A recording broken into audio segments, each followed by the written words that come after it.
Welcome back, everybody. Welcome back to the Canyon. Welcome back to like a tech tip extension. When I was working on this gentleman right here, the setting up camp series sucks.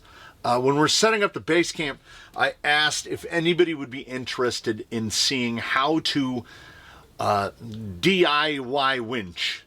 Do your own winch. Would anybody be interested in that? And more than one person said, yes, I would like to see that. So today we're going to do that. Because if you have money and you don't want hullabaloo, you go get yourself something like a Reef's Micro 99 winch. It'll usually come with a little spool for it. As a matter of fact, I have a couple of, I put them in the little drawer. I have a couple of little spools. They will look something like, they're very cute. They'll look something like this. They'll just pop right on there like that. You'll order yourself some winch line in case the spool doesn't come with winch line. That winch line will probably look something like this. You can also use like, they make fishing, like for fly fishing and stuff. I can't, it escapes me. I have a little spool of it around here somewhere. It's some sort of like Kevlar wire. Anyway. You could just do that. You go out and spend the money. Or, alternately, you're like me, and you're like, you know, winches are neat, but I don't really use them that often. Well, then what you do is you dig into, I assume everybody has one of these lying around. You might not have one as expansive as the Reedy junk bin, which is just full of Reedy junk. But in the Reedy junk bin will be some perfect... That's good old 1523. Good old 1523 will probably do us. We also have a 1320. Oh, we've got another 1523, so we might as well just go with a 1523. There's an SC400X. There is a nearly infinite amount of SC400Xs in here. And seeing as this one has a Dean's plug on it, we're going to use this one. So this is what we need to make our winch.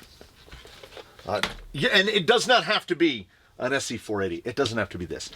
Any stock, any RTR servo will serve you just fine because we're not going to be using most of it. We're going to do it the easiest way that I know how, which is we're going to take it apart. If it's one of those servos that has screws from both ends, that's actually kind of nice. But we're going all plastic bodied here. You will find if you use winches long enough, you'll get winch snobby. And I have not used them long enough to be winch snobby, so I'm absolutely fine with a Reedy 1523 converted into a winch. I don't know if the Reedy has the pin in the top gear. We'll find that out in just a moment.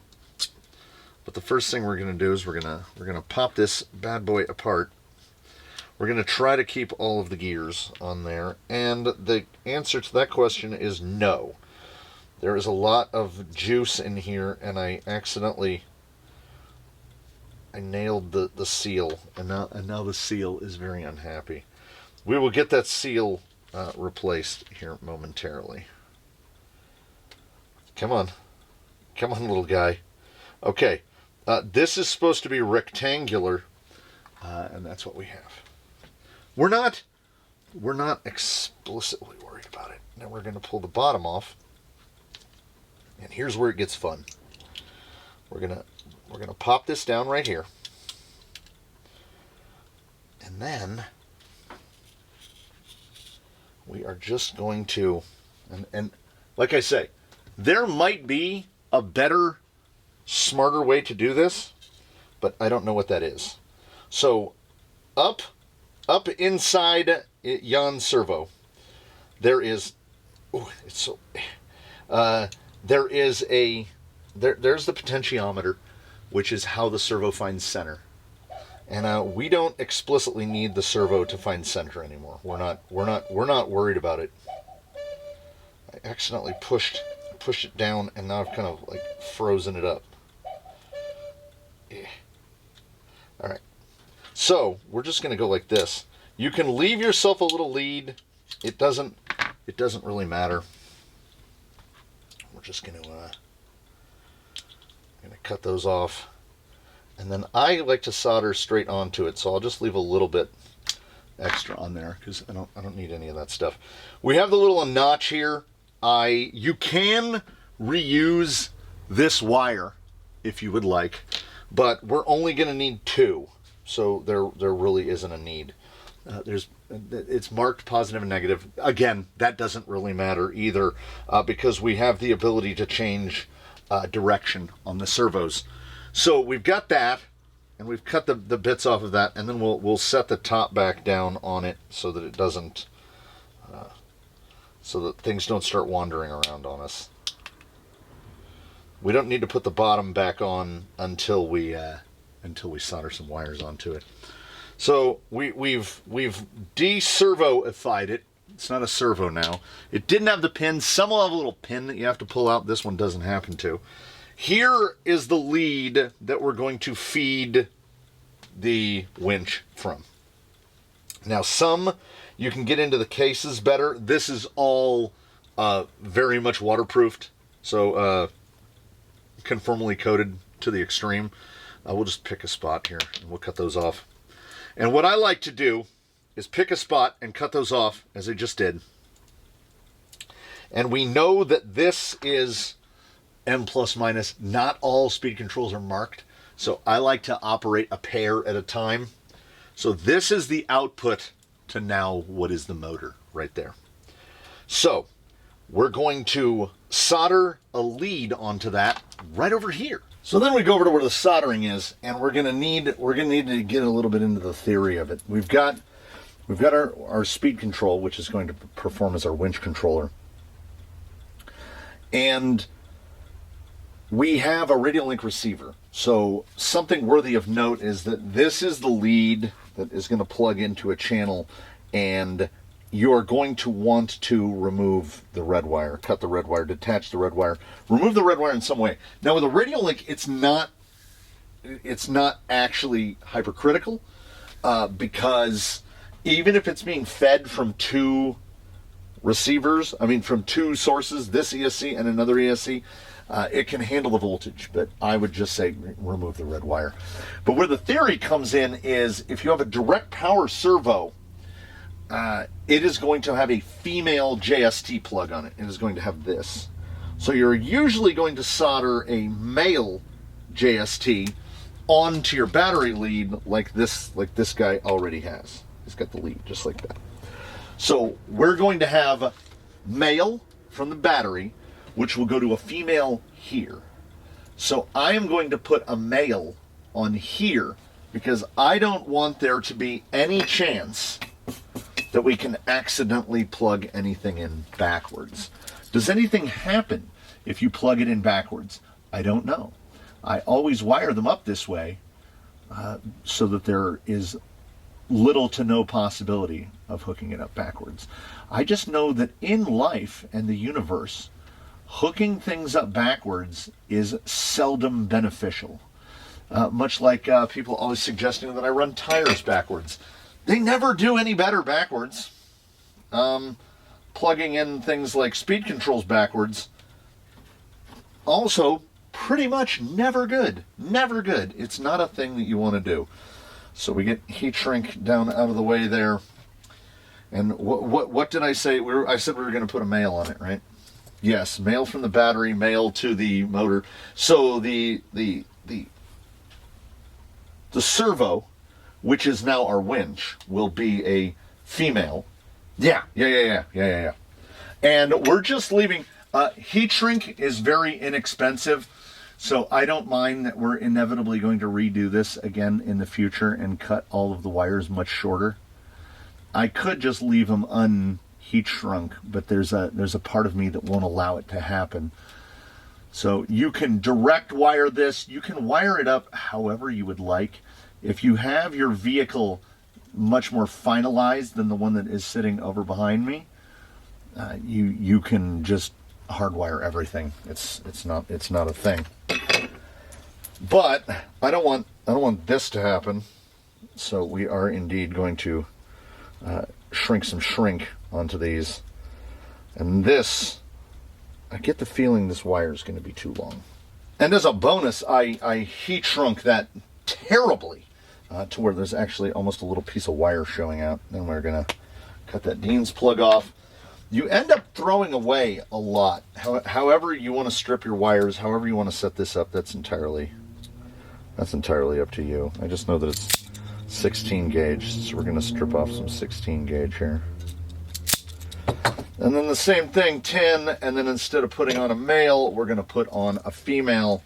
And I don't think it'll be during this particular little thing that we're doing right now, but I am very, very close.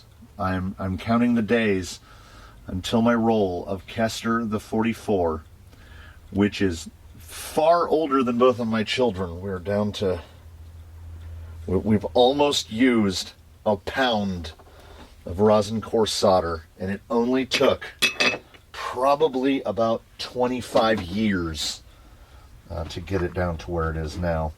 So now I'm going to be even less considerate about putting the heat shrink on, because I'm going to end up having to cut it all off anyway. You'll find a spot in your vehicle that you want to mount the controller, and then you can hardwire it from there. This is very sloppy. I'm not using my little OmniFixo, which I ordinarily would be. We're just attaching wires to each other. That's all we're doing. There we go. And now you can see why I did opposite ends, so we don't accidentally blow everything up. And now we will OmniFixo a little bit, because OmniFixo is great. Probably the best way is like this and like this. And then we're going to use a, what I say, female? Use a female on this. You can desolder that. Desolder that. And we will do positive and negative, though it does not explicitly matter, because we've got servo channel reversing and we're no longer using the control pot on the inside, so the motor doesn't know. The motor doesn't know. It's not as if it's timed or anything. It just spins. I felt like I had that, but I didn't have it. How about now? Nope. A little more sauce. A little more sauce. Also, I haven't cleaned off the tip since we started soldering and desoldering, so it's looking pretty gnarly. There we go. That's better.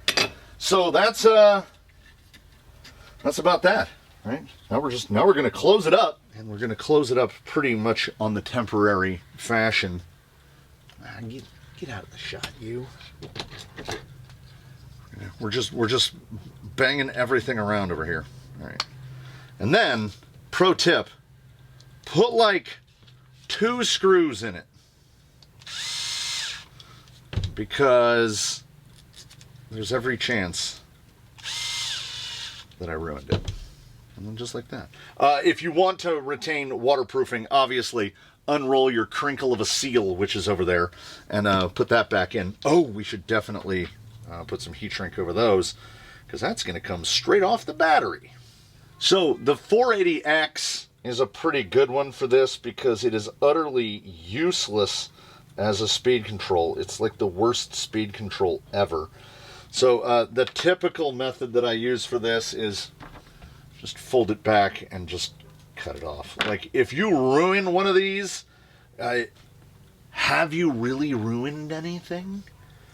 Now, I believe that... Oh, yeah, no, these will still work. So you have accessory outputs. So if you want to plug lights into something, this is a good source for it, because it's not being powered by your receiver. So you're just taking it straight off the battery. I don't remember if these just output battery voltage. I would have to measure those. That's a completely different consideration. So, we're going to go channel 6, because it's the closest to the outside and it's easiest to see.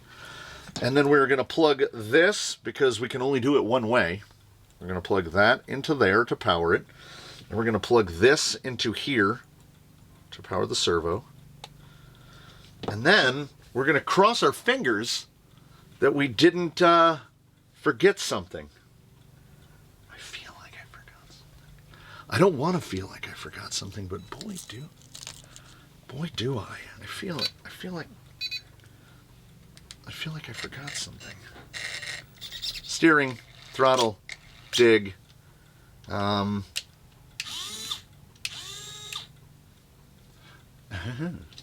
So, the way I usually do the mix is via dual rate mixing, and I usually use this, but as you can hear, that's my dig. So I have this set up to the winch, and there they are, and as a safety, I have it dual rate mixed to this one right here. So this is actually my winch actuation guy, because if I go winch out, winch in, and I will reverse the motor once we've installed the winch so that this is line out and this is line in. So I would go line out, now I'm lining out, off. I would go line in. So I'm using both, right? Ordinarily I would have it to where on this, on basically like a momentary where you have to hold it down. So I have this position, dual rate 0, activated. So then if you go like that, it's still double safe. The only part that I don't like about it, and the part that I wish that we could have a RC10 GS where we just have a bunch of buttons festooned all over it, because I still want things like cruise control. So we have cruise control. If we eschewed cruise control, we could use that button to actuate the winch. But I want cruise control. I want dig, and I also want to be able to turn my winch on and off.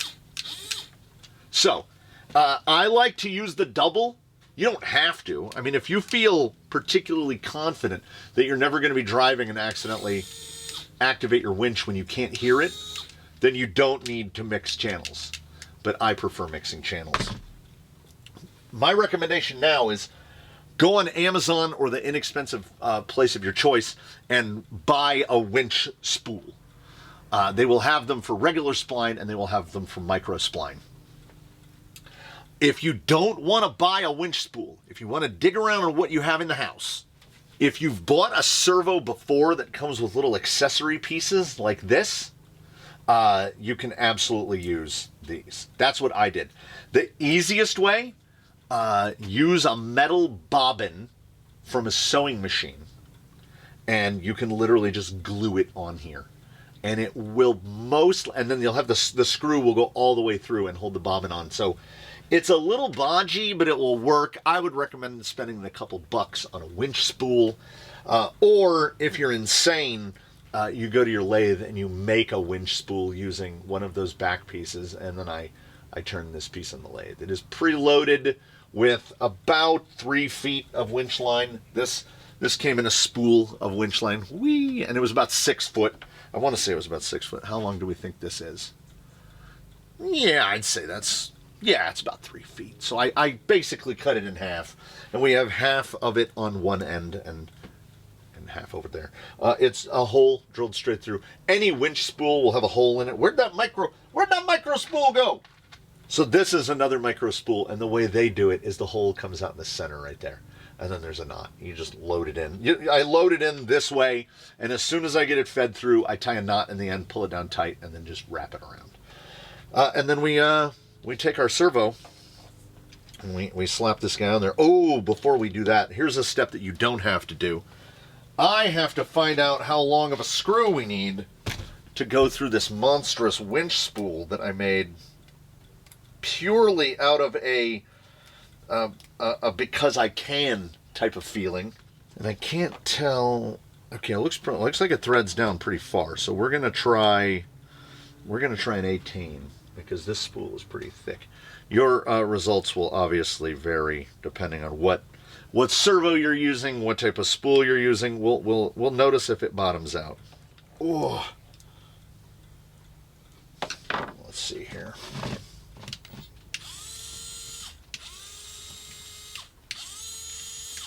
This is a real high tone. So also, particularly if you're using a front mount like this, so that's in. So then if we flip it around the other way, that's out. So I want to see where it seems like it lines up the best. Oh, it really doesn't. It really, really doesn't line up with the fair lead that we have. So, this is one of those things that we call a walkthrough, for whatever quality it might be.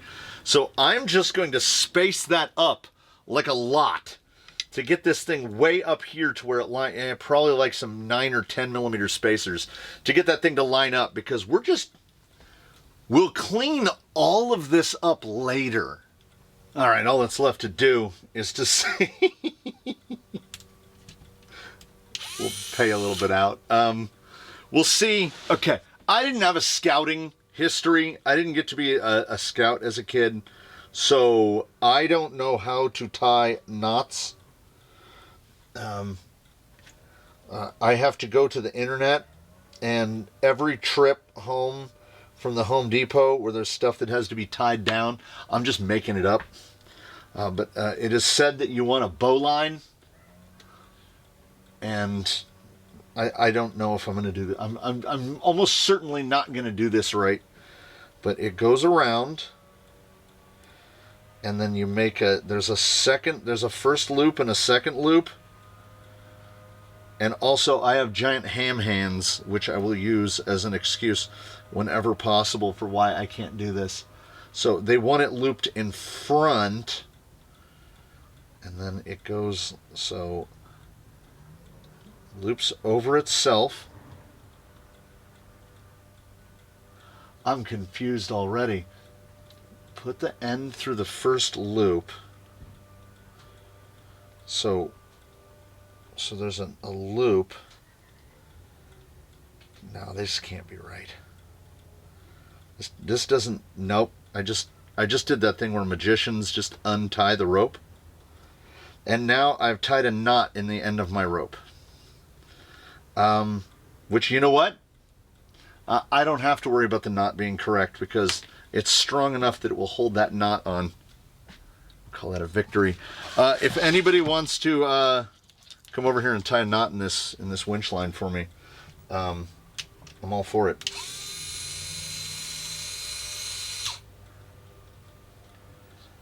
But I think the important part is, I didn't really think this all the way through. We need something. Okay, how big is the hole in this? That's pretty big. That's pretty big. All right. Give me a screwdriver. So just because the ease of it, what we've done is we've just shot a Craig screw in there. All right. Let's pay this out. It's long enough. It's long enough. Set this down. We'll just throw these up out of the way. As I say, it's very easy to clean the wiring up for this, for sure. Now, what happens? Okay, at what point are we gonna, like, what's gonna happen here?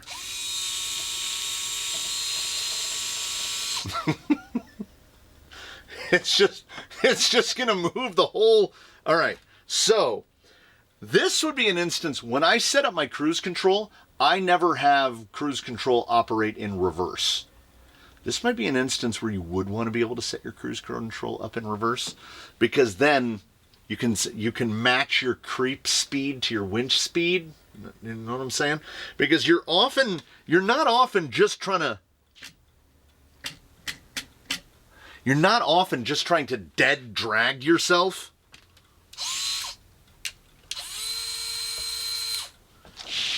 We want to keep that loaded so it doesn't lash. So if we go like this,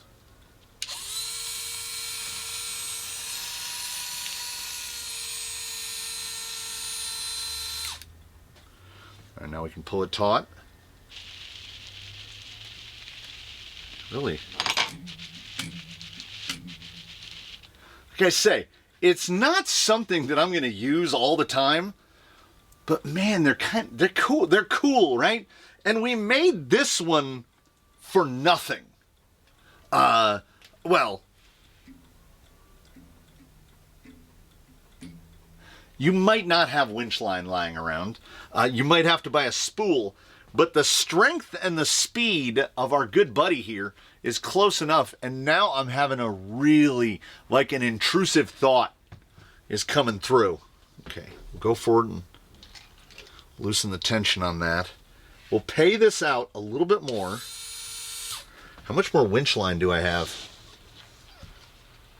That's a thing. Okay, so that's basically the length of my line based on my spool. We've got... I got about 33 inches of winch line out. Now, I don't know how much a typical spool holds. I'm basically just here to tell you how to make one. The intrusive thought is, can I loop this around the... Oh, that'll make a terrible sound. That's where the microphone is. Okay, so I'm just going to hold this with my hand. We'll go.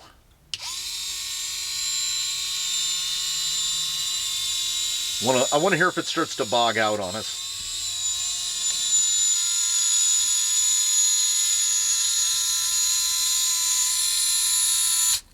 I mean, it seems all right, right? Like, I feel like we did okay. Now, whatever servo you decide to use, yeah, the unloaded speed is definitely a little bit faster than when it's trying to pick up 7 pounds of itself.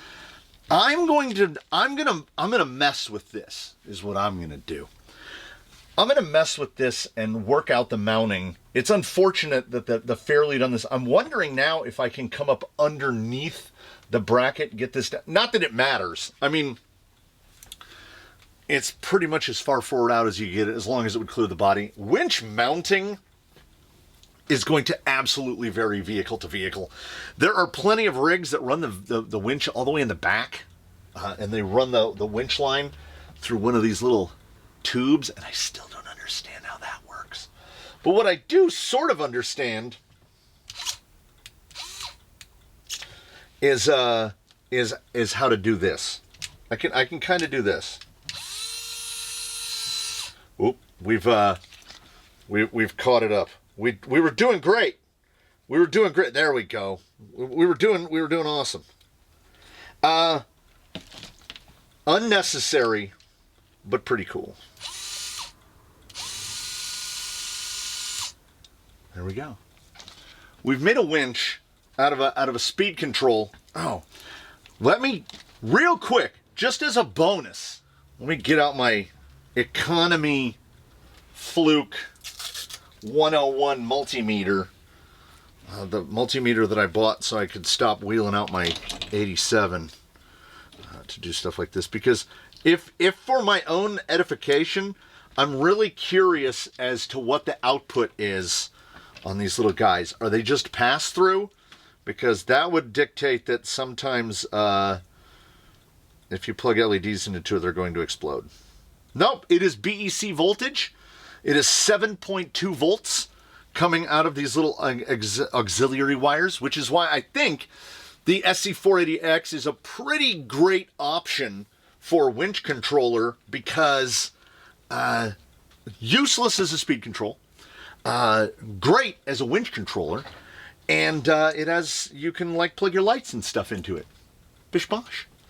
You may actually, if you're going to put accessories on it, you may want to put a switch, an interrupter switch on the line, so that you're not accidentally and by that I mean this line, so that you're not accidentally, just teach yourself to unplug your batteries.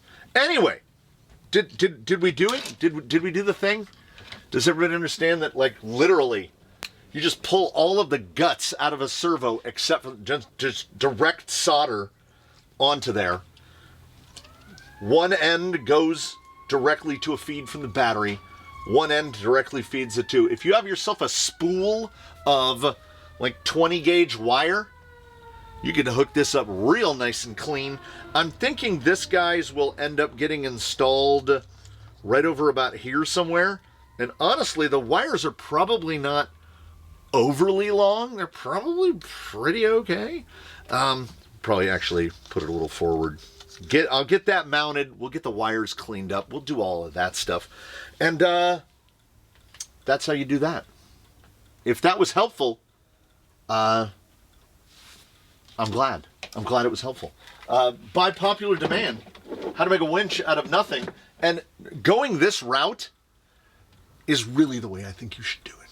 I've purchased a couple winches in the past. Scale winches, the ones that actually look like winches, are pretty weak. My recommendation is hook something like this up somewhere inside your vehicle and then just put a plastic or 3D printed scale winch on the front so it looks cool. Like the little element ones, oh, here's a perfect example. Here's a little 3D printed one that actually passes the wire through. So you'd have that blap up there like that, obviously not with this bumper, and the thing comes out of it, looks like a winch, but has the strength of that. And you can make it very economically. And what I keep trying to add into that is, unless you're a comp guy that winches all the time, you put this on there because you think it's a neat accessory for your neat toy car. There's no need to go out and buy like an $80, $100 internal spool winch or whatever, because let's be real simple and plain. You're probably not going to use it. If you want to spend some money after you've saved the money by using a speed control and a servo, get a good winch hook. I know people are making them out of, like, they take these big, what do they call them, treble fish hooks. They cut one of the things off, like Dremel it off, and then they file the really pointy tips off the other one. And apparently they're super hard and they don't bend. And I'm going to have to look into that. Hopefully someone in the comments will be like, oh yes, it's this exact fish hook right here. That way none of us have to go out and hunt for it. So, there you go. If it was useful, I hope it was useful. If it wasn't, I do apologize for occupying too much of your time. We're going to unplug this right now, and I will deal with the cleanup later. You know whose problem that is? That's future me's problem. And speaking of the future, I look forward to seeing you all then. And in between now and then, I hope that you one and all have do your very best, a really good one, everybody, a really good one. We'll see you next time here from the canyon with whatever else we have. Yeah, we made a winch today. It's really hacked on there, but it's absolutely functional, which I can relate to on a deep physical level.